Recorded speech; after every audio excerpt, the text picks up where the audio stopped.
Fala, marceneiro! Hoje eu vou te mostrar como que a gente garante o match perfeito entre a chapa de MDF e a fita de borda.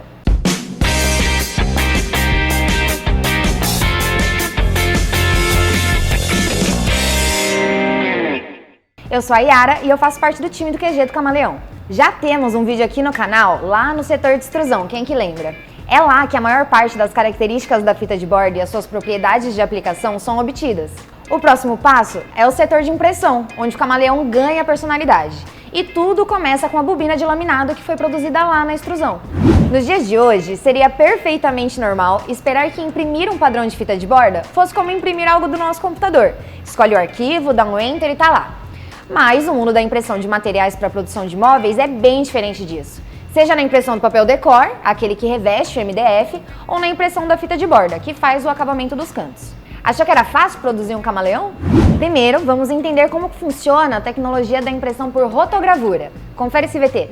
Em máquina, a bobina começa a ser desenrolada no desbobinador e segue pela esteira recebendo as camadas de tinta. O desenho é formado através de uma tecnologia conhecida como rotogravura. Nela são utilizados cilindros de cobre cromados com perfurações na superfície, chamadas de alvéolos. Os alvéolos retêm as gotas de tintas e as transferem para o laminado conforme o cilindro gira, formando o desenho. Outro ponto crucial da tecnologia para produzir a fita de borda é a cura da tinta e do verniz por radiação ultravioleta. A cada camada de tinta aplicada, o laminado passa por uma cabine de tratamento UV. A exposição à radiação faz com que a tinta sofra polimerização. Isso significa que a estrutura molecular dessa substância é alterada, passando de forma instantânea de um estado líquido para um estado sólido. A impressão de um padrão madeirado ou fantasia é realmente cheia de detalhes. E para garantir que vai ficar perfeito, realizamos um processo chamado de impressão progressiva. A impressão consiste basicamente em aplicar 3 camadas de tinta, sendo uma para o ajuste fino da cor do fundo e 2 que vão compor o desenho. A última camada é de verniz, que vai dar o acabamento e garantir a resistência superficial do produto contra manchas e riscos. Enquanto assistia esse VT, fiquei pensando aqui nos catálogos de padrões de MDF, na variedade de cores e tons, e eu tô curiosa para saber onde que a Tegos guarda tantas cores de tintas. Na Tegos, imprimimos mais de 2.000 padrões diferentes, então seria impossível comprarmos as tintas prontas. Por conta disso, compramos as tintas nas cores primárias e para cada padrão temos uma receita diferente, uma fórmula na proporção exata. É um processo de artista. Eu concordo. Para fazer fita de borda precisa ter mãos de artista mesmo. E agora que você conheceu todo o processo, vem a pergunta que não quer calar. Como garantir que o padrão vai ser perfeitamente repetido a cada nova produção? 1. Laminado base. Bom, já falamos sobre a escolha do laminado base, que é uma etapa extremamente importante, pois é a cor desse laminado que define se aquela linha da fita aplicada vai se destacar ou vai ser imperceptível. 2. Fórmula da tinta. Cada veio do padrão é uma combinação perfeita. Sim, existe uma receita de tinta específica para cada camada, que são a cor do fundo, que é a base do padrão, o primeiro desenho e o segundo desenho.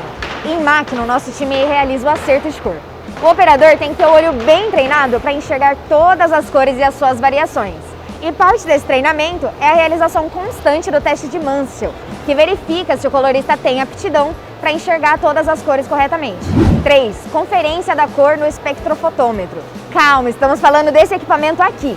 A leitura de cor é realizada apenas para produtos unicolores e, para isso, utilizamos um colorímetro digital, que basicamente faz uma comparação da cor do produto recém-produzido com a amostra padrão.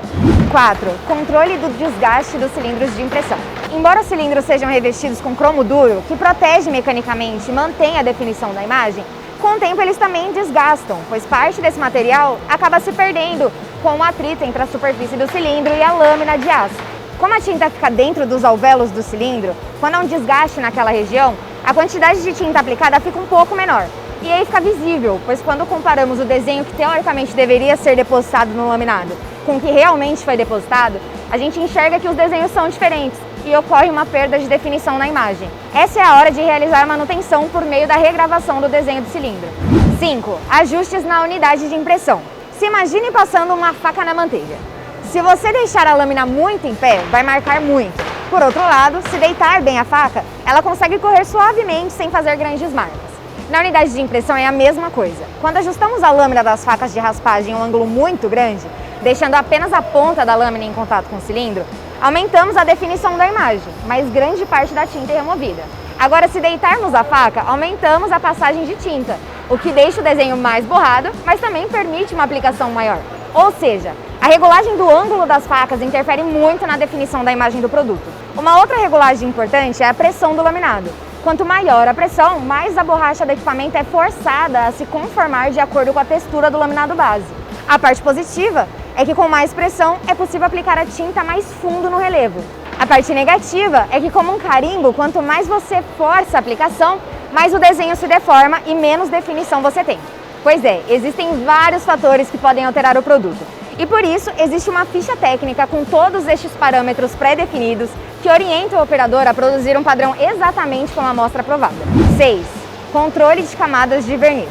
Aqui o BO está na velocidade do cilindro, que afeta diretamente a camada de verniz aplicada. Quando se aplica muito pouco verniz, podemos ter uma camada de proteção da impressão muito fina. E aí, quando o cliente for realizar a limpeza do móvel, o produto de limpeza acaba por atacar diretamente a tinta, removendo parte dela. Quando se aplica muito verniz, por outro lado, existe o risco de ocorrer o craquelamento, ou seja, o verniz racha e fica opaco. Por isso, a aplicação de verniz requer um elevado controle de qualidade e, para garantir, nós realizamos diversos testes, como o teste de acetona e o teste de grade. Pois é, marceneiro, são muitas etapas importantes para a fita de borda tomar forma. Mas me conta, curtiu saber um pouco mais sobre esse processo?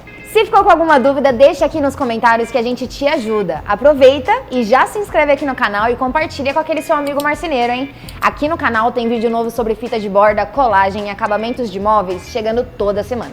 Nos vemos na próxima, até mais, foi um prazer, um beijo!